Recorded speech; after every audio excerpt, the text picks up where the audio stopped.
This episode openly discusses themes and situations of suicide and suicidal ideation. Some people might find it disturbing and/or not suitable for children of young ages. If you or someone you know is suicidal, please contact your physician, go to your local ER, or call the suicide prevention hotline in your country. Please listen at your own discretion and refer to our show notes for resources. What we've got here is failure to communicate. From sunny Southern California, we bring you Meet Bridget, a podcast for building confident communication and female badassery. We spotlight women who have bridged the gaps in their lives by building strong relationships and speaking their teenage dreams into reality. I feel guilty for feeling peace in my life, but I feel awful for losing my father at the same time.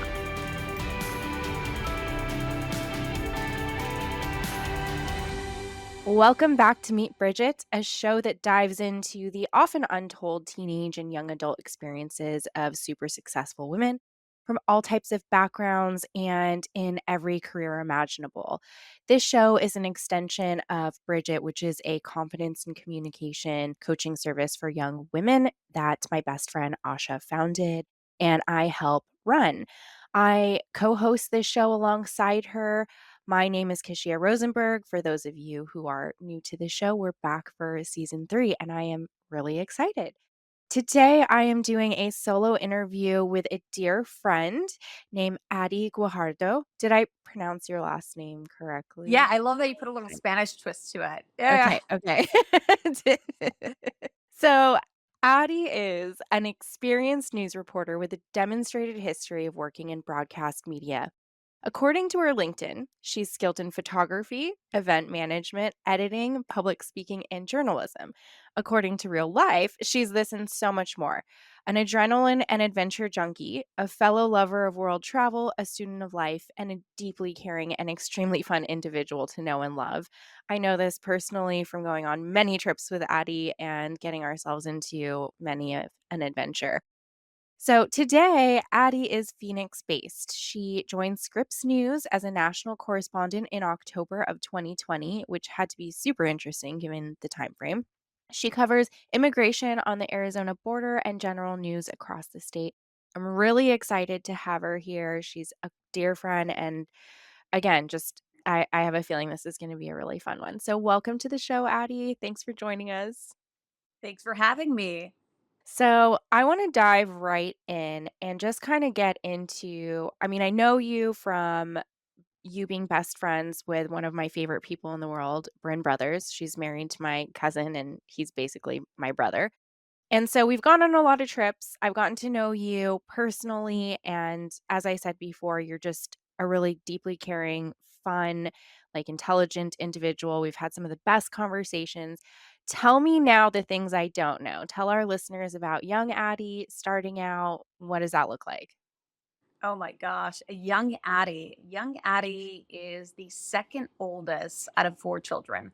It's 3 girls, 1 boy. And growing up, I was always the oddball, never quite fitting in to the dynamic of my brothers and sisters. So I kind of had to pave my own path along the way. I'm the daughter of 2 immigrants. Both of my parents are from Mexico. Like many, they came to the United States seeking opportunity, seeking a better life, a better path for their children. And, that's always the mentality that I had with whatever I did. I said, whatever I do, I have to showcase that I am going to do better thanks to these opportunities, thanks to these sacrifices that my parents made at such a young age. I mean, I can't imagine what it's like coming from another country, being away from your family, learning a new language, trying to navigate a whole different culture that's not your own. And that's exactly what they did. And that's what so many families that are immigrants have done for their children here in the United States. So, what I've tried to do from a very young age is simply seize every opportunity that I had. I remember being very young and I loved going to school. I remember one day my dad's like, "You don't have to go to class. Like, you can stay home." And I'm like, "No, but I want to go to school." It was funny because I was kind of nerdy, growing up. I remember I had a rolling backpack because I felt the need to bring all my textbooks to school and then bring them right back. And I didn't always read them, but the fact that I just carried them with You me had to take meant them that with I you. had knowledge. Yeah. I had a rolly backpack too, but I got unfortunately bullied. Lots of people kicking it over in middle Yeah. school. I don't think it was the popular kid choice. No, it wasn't. It wasn't. But you know what? It is what it is. You can Yeah. carry a lot more in a rolly backpack than on your back. Yeah, you truly can. And when you're small, small framed, I mean, you got to do what you got to do, right? Yeah, exactly. So you're the second of 4 kids, 3 girls, 1 boy, and your parents are from Mexico. Where did your parents settle? What area did you grow up? What did your parents do for a living? Yeah, so my parents settled right outside of Chicago in Waukegan, which actually had a very big population of Latinos, Hispanics in that area. And also, we lived in a very Black Latino community. My mom, I actually didn't know this until I was older in life, was working at Burger King and then odd end jobs at factories. My dad worked in construction. So I remember having to wake up sometimes at 4 o'clock in the morning so my mom could prepare my dad lunch so he could take off for the day. And then when he'd get home, I remember I was in charge of checking all his dirty clothes, which was the best part. I know it sounds awful, but he would always say, "You get to keep any change you find in those pockets." So I wasn't gonna miss out on my quarter to buy some hot Cheetos. Oh my god, so funny. I love it. I love the image of, like, a cute little nerdy Addie, like, going through your dad's clothes at the end of the day. So are you close with your siblings? Are they do they share this affinity for knowledge and, the oddball habits of change collecting and hot Cheeto loving? No, I was just the odd one. I mean, we're close. We still stay in touch. But I've always been the one that's always lived in a different state, been in a different area, pursued a different lifestyle. We all love each other, but it just was always very different. I was the clean freak at home. Everything had to be in its place. So I was that kid that said, "I just mopped. You can't walk through this kitchen." Oh my god, sounds like my mom. Or I would just like marvel. So if you're Latino, fabuloso was always the smell that Yeah. was in your living room, in your house. And I remember I'd get all the carpet lines so perfect. And then I'd mop and then I'd walk outside and walk inside and be like, "Oh, this is the smell of a clean house." I mean, what 12-year-old is doing that? I know, I know. I love it. So how were you in school? Like, tell me a little bit about, like, what your interests were, like, what were your friends like? Yeah. So I had a very interesting school dynamic because I loved school, but I also was put in a very difficult predicament growing up. So I only spoke Spanish. It was my first language in Mhm. first grade. And my parents only spoke Spanish at home. I think the only person who really spoke some English was my older sister. So when I went to pre kindergarten and kindergarten, I only spoke Spanish. And then my parents decided to put me in first grade in all English classes. Mhm. And I remember being so confused in first grade and not fully comprehending what was going on. And I was so scared to speak up in that first grade class. My teacher's name was Miss Keel, and she would scare me. I remember one time I was in line. She's like, "That assignment is due on who knows what date," and I wrote D-O, and she's like, "That's not how you spell do. It's D-U-E." She would scare me so much to the point where my mom said I had multiple accidents. And by accidents is I peed myself because I was so Yeah. scared to ask her to even use the Oh. restroom. So for a portion of my school, I was very quiet. I was very scared to ask any questions. And then I don't exactly know when, but somewhere in middle school, I broke out of that shell. And I stopped being so embarrassed about repeating first grade because I ended up repeating first grade. They gave my Mhm. parents two options. They said, "Look, she didn't learn enough in first grade. We have two options. We move her forward and you have to help her get up to speed, or we leave her behind." And my parents decided to let me stay behind and do first grade all over again, meaning that I was the oldest one in the classroom all the Mhm. time. At that age, as a young child, you don't really understand that it's not it's not that big of a deal. You feel so different and you feel like you've done something wrong. Exactly. You feel like you're not smart enough. Kids make fun of you. They're like, why are you older in this classroom than all of us? Oh, you're so old. And I remember that that had a huge impact on the way that I presented myself and the way I went about school. And some at some point though, I had this breakout, and I think that was mostly in middle school. I met more people that were very similar to me and my ethnicity and my background. Because one of the other things is going to elementary school.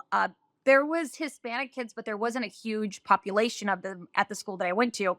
And I remember I would bring my tacos because my mom would make us breakfast tacos, wrap them up in foil, and I'd be so embarrassed to eat my taco to the point where I stopped eating lunch at school. I wouldn't even eat the free lunch that I would get at school because I was embarrassed. And I started losing a lot of weight when I was in elementary school. And I remember my parents being extremely concerned.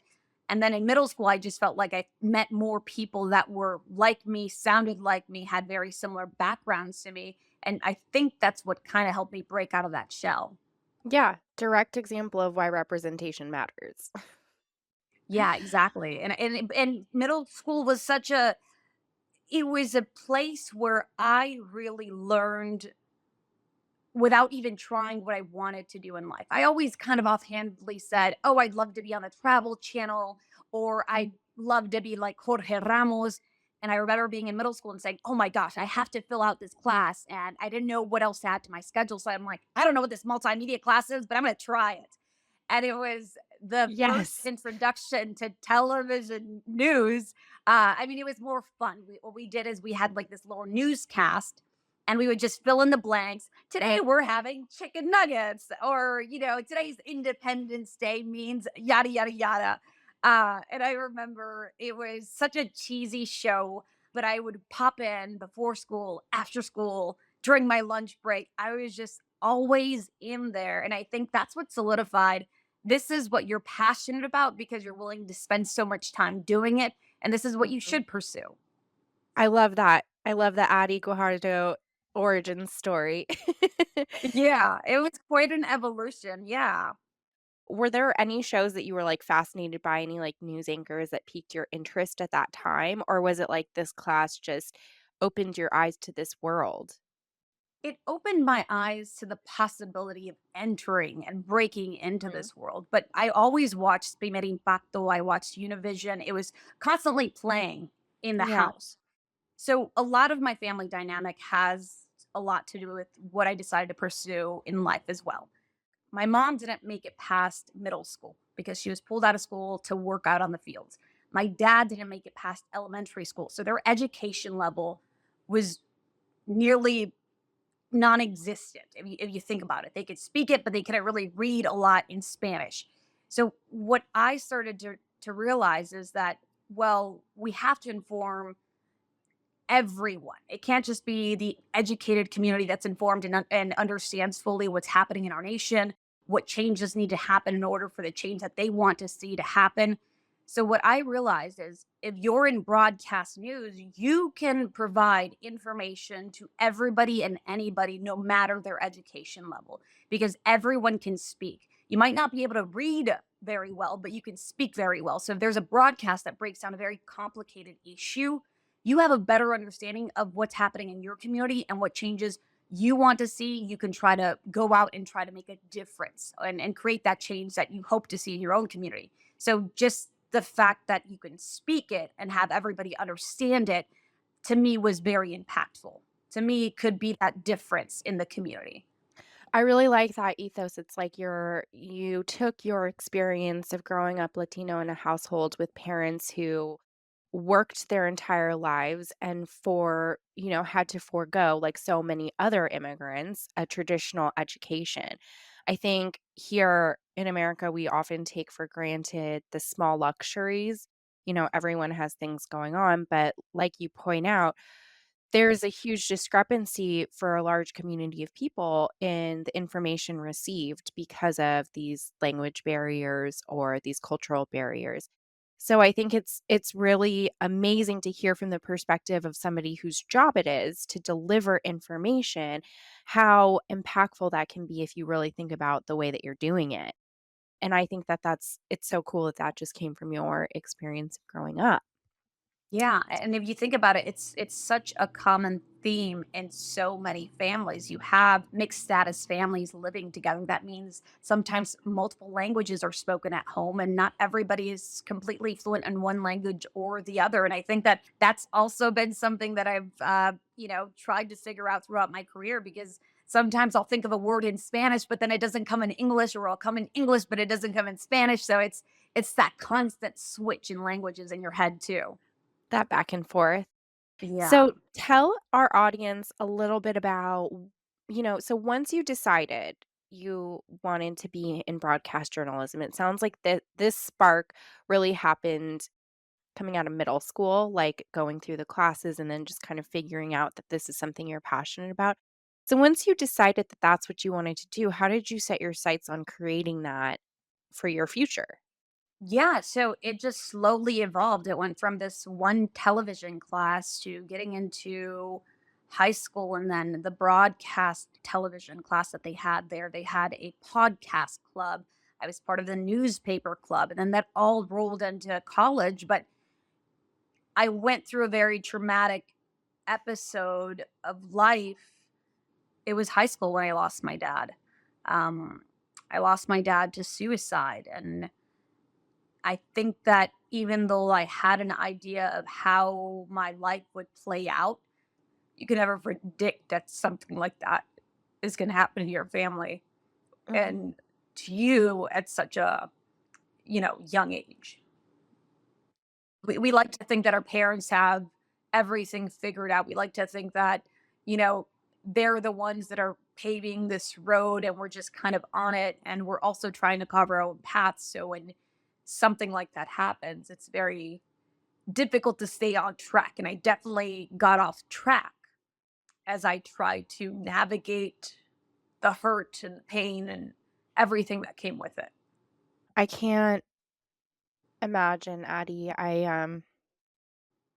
We have mental health issues in my family and significant ones. And so for me, I can feel your pain and your hurt. And I want to jump through the screen and hug you because this is like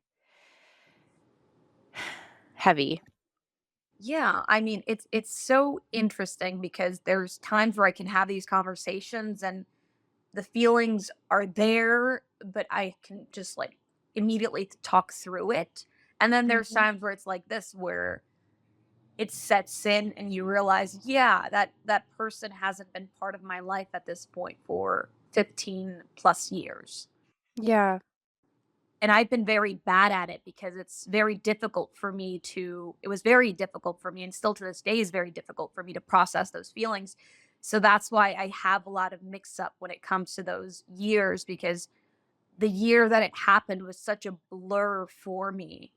where I know the date that it happened. I don't know the year because it was such a blur to me. So when my siblings, bring it up, we all have very different perspectives, and we were all at different places when we found out.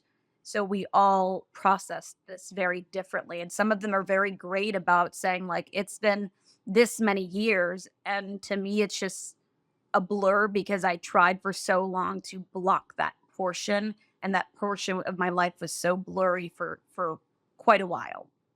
Well, it's so traumatizing. And, with grief in and of itself, I feel like there's a misconception that when something tragic happens that warrants grieving after, you feel like the general consensus is okay, over time it gets better and then you won't be grieving as much. And I think that that's a misnomer when you lose someone or, go through this type of period in your life.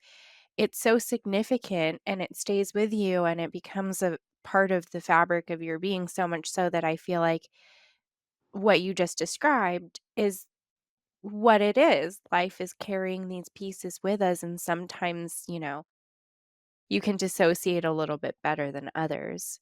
Yeah, and it's been such a evolutionary thing where, back when I lost my dad, it was said he took his life. Mhm. And now the evolution of how we approach suicide is they died by suicide Mhm. because it's more of a mental health state that they couldn't get themselves out of, where they felt that this was the only out because every day moving forward just seemed impossible for them. Yeah. It's wild. I This conversation's come up in my family a bit, and so I think the fact that the conversation is changing is a step in the right direction. I think a lot of people who don't have direct, experience with this don't realize, like you said, what it is. It is part of a disease and a mental illness, and I think if you put yourself sort of in that person's shoes too, that person is living in an alternate reality, and I mean, right now, if you just imagine putting on like a VR headset and you're in a different place, like what you see and experience is very real to you. But that's why it is a disease. I'm so sorry for your loss. And this sentence won't do it justice, but it's very brave, and thank you for sharing that with me and with our audience. I don't want to paint my father as some hero or some perfect dad. He was far from perfect. My dad was an alcoholic. He did drugs. He was physically and verbally abusive towards my mother. And one thing that I have realized that nobody really talks about when it comes to suicide is the sense of relief that you sometimes feel. And this is such a difficult thing to talk about because everybody has such a different relationship with the person. In our situation, my dad brought so much chaos, so much trauma into our family dynamic where I would have never in my entire life wished this on him. But when we did lose him, it was almost a sense of peace that that trauma that he had brought to our family was finally over. But then there is this other feeling of this is my father. He had a lot of childhood trauma. He had a lot of demons he was dealing with inside. And some of those stories we won't fully ever be able to comprehend. So I think that kind of speaks to maybe why he went through a very dark time as well, and why he may have chosen to do certain things that maybe weren't the best choices. This is the person who gave me life. This is the person who provided all these opportunities for me in life and cared for me. So it's something that I've tried to get over with my own therapist. It's just this feeling of I feel guilty for feeling peace in my life, but I feel awful for losing my father at the same time. So it's Yeah. something that still working through, and I don't know if I'll ever get to a point where I'm completely okay with the feelings that I feel inside and that tear me left and tear me right. Well, one, I think this is really important for people to hear because this is real. This is the part of life that is so encumbered, with different layers. It's like if you have a loved one, to love somebody comes with all of these other obligations and qualifications and exceptions. And I think we're at a stage, I mean, we're in our early 30s right now, but I sense a shift in my relationship with my parents, and at some point, everyone who has a mom and dad that are a part of their lives, living or not, there comes like this turn where you realize, like, oh, I'm becoming an adult. And my parent that I looked at as this figure, this like masthead of everything that was happening around me, is suddenly so human. And we hit a point where you start to experience these things and realize that the person you were looking at for guidance and for, the answers, it was like very much in the position we are in now, where you're figuring it out, you're doing the best you can, struggling with your own mental health issues or the past or tragedies. It's kind of indescribable, actually. I mean, I feel like there's no perfect way to put a finger on it, but it's just this shift, and you realize that the people that you are loving and have been looking up to are very much still trying to figure it out on their own. I'm so sorry that your dad struggled so much with these things, to the point that he felt like that was his saving grace. I mean, it's sort of, to me, it feels like being in the eye of the storm and then having it pass. It's like this big event. There's a calm, but it's not all it's cracked out to be, you know? Yeah. So at that age, I know you describe this time as such a blur, but you already had a sense of who you were as a person and what you were really interested in. What Yeah. helped bring you out of, or what not bring you out, but what helped kind of propel you forward and stay on path? I know you mentioned that you had a really hard time staying on track. What were the things that you remember of that time that sort of helped guide you back toward the direction of your future? To be honest with you, I think I was lost the rest of that high school, you know, until graduation. I think that I found bits and pieces of myself here and there. And it wasn't until I got into college that I joined the broadcast club. And it was there that I met my professor, my journalism professor, Mark Zromsky. And I remember going to these broadcast meetings. I think they were once a week, maybe twice a week. It was only a couple of blocks away from one of my rentals back then. And I remember sitting on the sofa one time, and he is such a caring person. And I want to make sure that I say is because he's still around. He's still a professor. He's such a caring person. We were sitting on the sofa, and he's like, "What's going on, Addie?"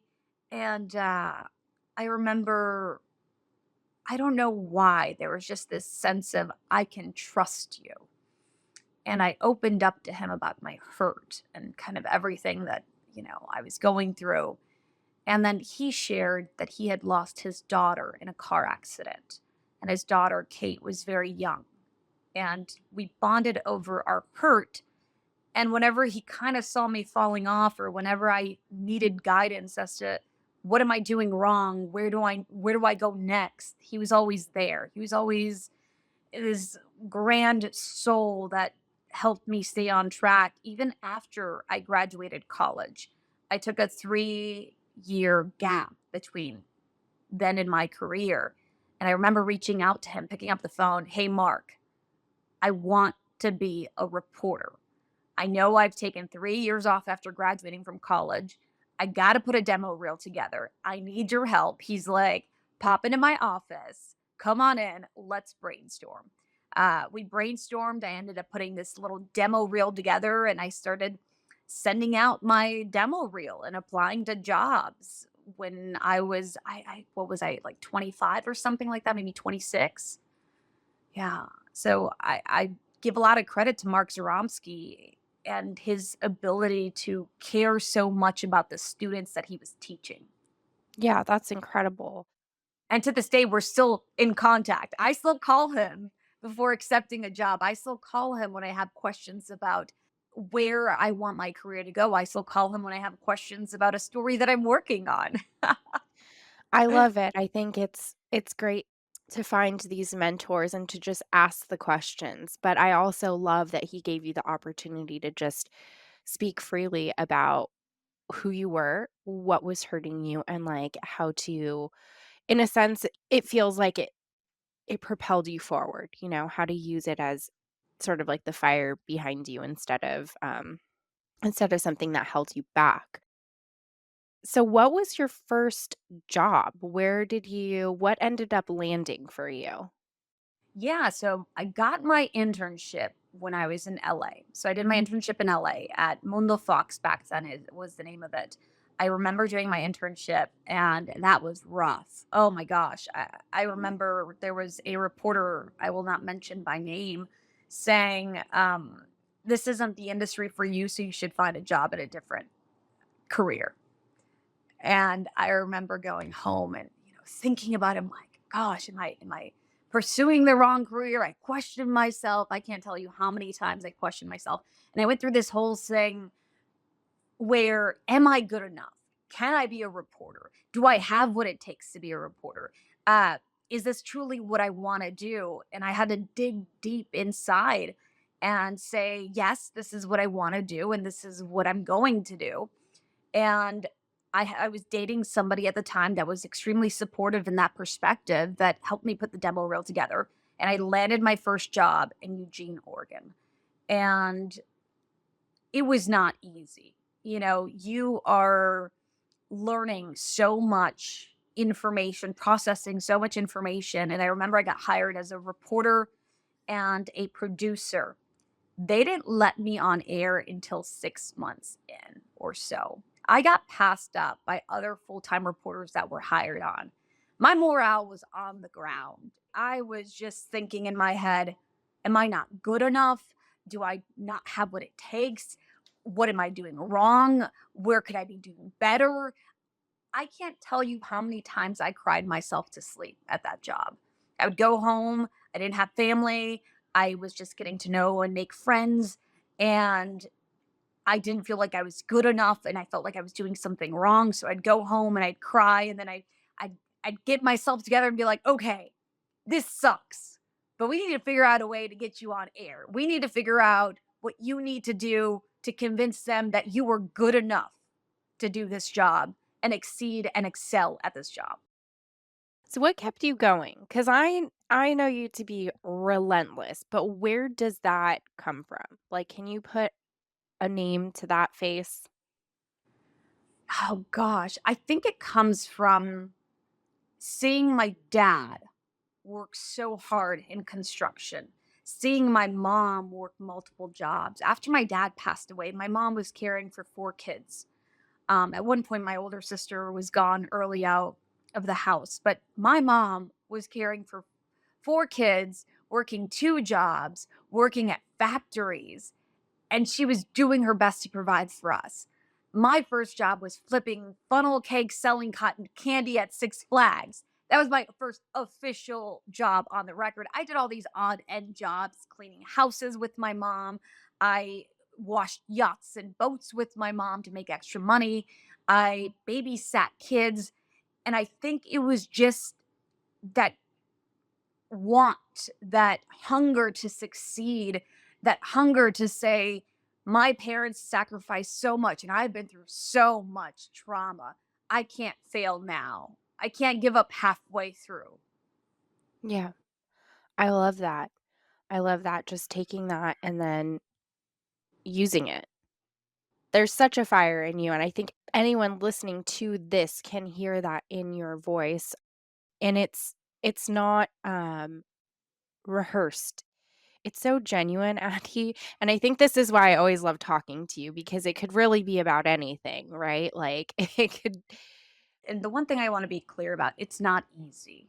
I met up with a friend yesterday, and I've had people say to me, I look up to you. I admire your tenacity. I admire your hunger. And it's very difficult for me to understand and process that somebody else admires my work because I'm so critical of myself. Mhm.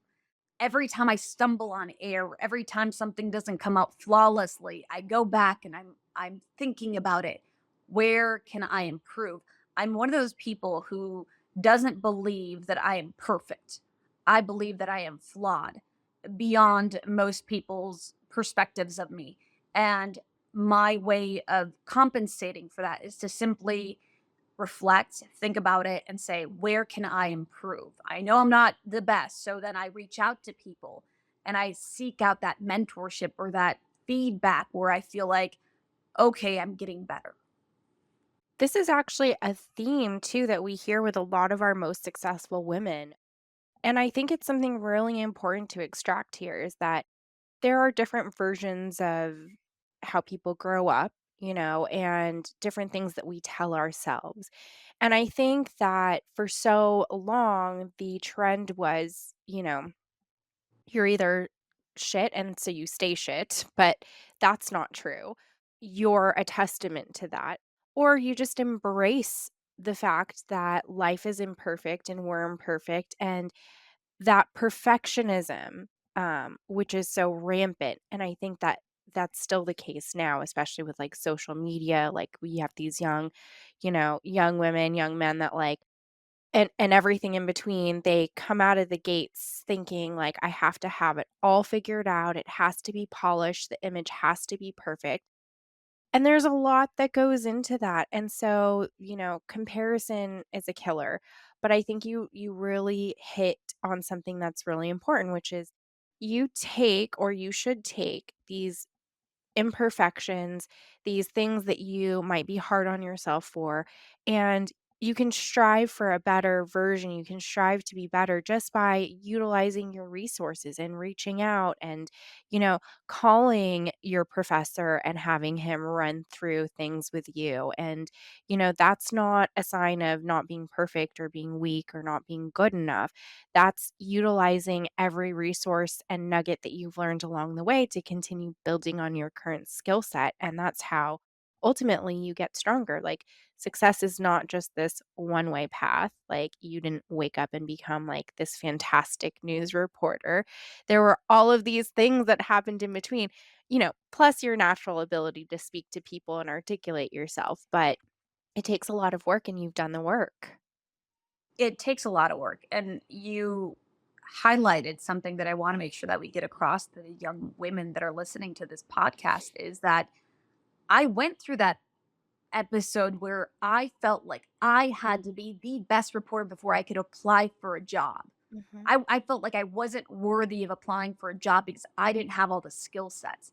And you once you shed that blindfold that you have of this need to be perfect, you realize, especially in the field of journalism and broadcast journalism, you are learning a lot of things you need to know because you are out there on the field. You are talking to people, you are talking to officials. Every story that I cover is so different. I covered 4 Americans kidnapped last week. Previous to that, it was probably, I couldn't tell you, I was on vacation, but sometimes it's a mass shooting, sometimes it is a hurricane, and you're put in very different situations each time. So you're learning and you're polishing off your skills by being in that industry. So never say, I'm not good enough or I'm not ready enough or I'll never be ready enough to apply for this job. Apply for the job. You'll learn the skills that you need on the job. Hmm. Completely agree. Some of the one of the things I used to do, I can't remember if I've talked about this with Asha in the past before, but one of the things I used to do and probably still will do to this day is I used to just apply to jobs like all kinds of jobs. I actually took this theory or this tactic with me through dating too before I met Kev. But it's like you apply for every job, you date every person. Like there are very few instances where I would say no to things. Like obviously if it didn't feel safe or it would, was just sketchy. But I did that because I was like, I am always so afraid to fail. I'm always so afraid to look stupid or to fall on my face. That like the only way to get over that is just to keep doing it. Like Mhm. keep failing, like keep doing crap at the interview, like because every time I'd walk away from it, I'd be like, "Oh, I should have said this. I should have structured it this way or they asked these questions and that's really good for me to remember for next time." Similarly with like dating, it's like you learn what you like, what you don't like. So it's like that action of just being like relentless and throwing yourself into these situations often like lets you come out on the other side with just Yeah, more tools in the toolbox, more knowledge in your pocket. it is. And I think that we're seeing so many companies really focus on also diversifying their business and their game plan and who they have on board and who they interview. That's also helping. I think one of the things that I've struggled with is what some people see as passion and eagerness is sometimes misinterpreted. And Some people will say you sound angry. And I'm like, I'm not angry. I'm just passionate. I just want Yeah. to do this right. I want to get it right. I want it to sound great, look great, be great. I'm like, I'm not angry. I'm just passionate. And that's where I think it's the spicy Latina that I've been told. They're like, oh, you're a little spicy. I'm like, no, I just care so much about what I do that I want to make sure that it's the best product that's out there that I can put together. Yeah. I mean, I can totally see that come across, but I might be a little biased.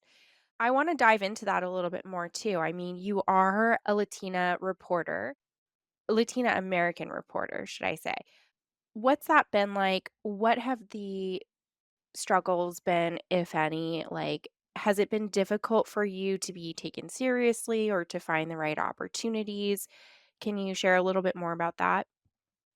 Yeah, I'd like to think that I have prepared myself. I have put myself in overall great situations where I don't feel like I've ever been discriminated against in any of the environments that I've worked in. I mean, I think I've gotten the offhanded comment, the spicy Latina, which I was very quick to correct them on Mhm. and make sure that they understood that it was passion that was coming out. It wasn't anger. But if anything, it's benefited me. When I was in high school, I was so scared to like really showcase that I spoke Spanish very fluently because it wasn't the coolest thing to do back then. Just like it wasn't cool to bring tacos to school and eat them, out of your foil paper. Now everybody's like, "You got tacos?" Like, "Oh my Yeah. gosh." Like the way that it's been embraced, the diversity, the cultures in schools and in different environments is so different than when I was growing up. And so what I've realized throughout my career is that ability to be bilingual, that trauma that I have endured throughout my life. I understand when I'm talking to a domestic violence victim. I understand when I talk to somebody who tells me they just had their electricity taken out because they couldn't afford to pay the bill. That happened to me growing up. I can connect with people on a different level because I speak Spanish fluently. If I'm sent into an area to cover a Hispanic neighborhood where there was something terrible that happened, I have the ability to connect with those people in that community and understand to be able to tell their story. When I cover immigration issues, I'm the daughter of two immigrants, but I see both sides of the story and that's how I report it. And I think if anything, I'm a better reporter because I can better understand the stories of immigrants and people who are migrating or people who are at the border and why they're coming into the United States. So I have a better grasp of the language. I have a better understanding of what's bringing them, and I have a better way of asking the questions that are necessary to tell their stories. So, if anything, I think it's helped me throughout my career to be bilingual, to be Latina, and to be able to give a platform and a voice to my community, to people that look like me, sound like me, and that come from similar backgrounds as me. I love that so much for so many different reasons. But I think that, embracing who we are, and I grew up, I'm first generation American as well. My mom emigrated from the Philippines. For us, it was a little different in that, like, I don't know if it was just our family that experienced this, but contrary to like how your parents spoke Spanish at home, like, my mom never spoke Tagalog at home. There were little things, and I think part of it wasn't on purpose, but I think part of that was just this pride of, like, moving to America and feeling the need to assimilate so badly that you want to erase your culture in a way so that your children can have a better life. This is something that happens in a lot of, first generation American homes as well. If it's, like, not one version, it's this version. It took me a really long time to feel proud of, like, my background. I grew up in different scenarios. We moved a lot, and often I was the minority. And it really took going through school, going through college, landing in different professional settings to sort of, you know, shed that uncomfortability. And I hate to admit it, but I think it was part of growing up. You want to be the same as everyone so badly, and you want to not feel different so badly that you feel like you have to, commit to this assimilation and erasure of, like, everything that makes you who you are. And now I'm, like, so glad that I've gotten over that because, being a Filipino, being Asian American Pacific Islander is a big part of my identity. And I think that we have to keep talking about things like this because if I'm doing it, if you did it, kids, teens, people unsure of themselves, feeling like they're coming out of the gates as like the black sheep or that they're a little bit different, they need to hear these stories and realize that this is part of what makes us so unique and individual and that you can definitely use it as a strength in whatever avenue you decide to go into. You can, and it's not easy. I can't tell you how many times when I was in elementary school and middle school, I would cry because I didn't understand my homework. And I couldn't turn to my parents and ask them to help me because they didn't have the education that was necessary to get me through that assignment. And it's difficult, but if you find people who help you along the way, then that makes it a million times better and it puts you in a better position. I remember I grew up in a very black Hispanic middle school where whites were the minority. And I didn't understand math very well, although I enjoyed math. And guess what? I talked to that teacher and I would say, I don't know how to do this. I don't know how to do that. He'd be like, okay, Addie, well, show up before class with all the questions that you have, or stay after class with all the questions that you have. And I think I also had the ability to seek out help. I was part of the YWCA program, this all young women's program, where they shop you around during the summer and they showcase like the different jobs that you can do. And I remember they took me to a morgue. That was the creepiest thing to shadow for a job. And then, or actually, it might have been a coroner's office. I might be confused on that one.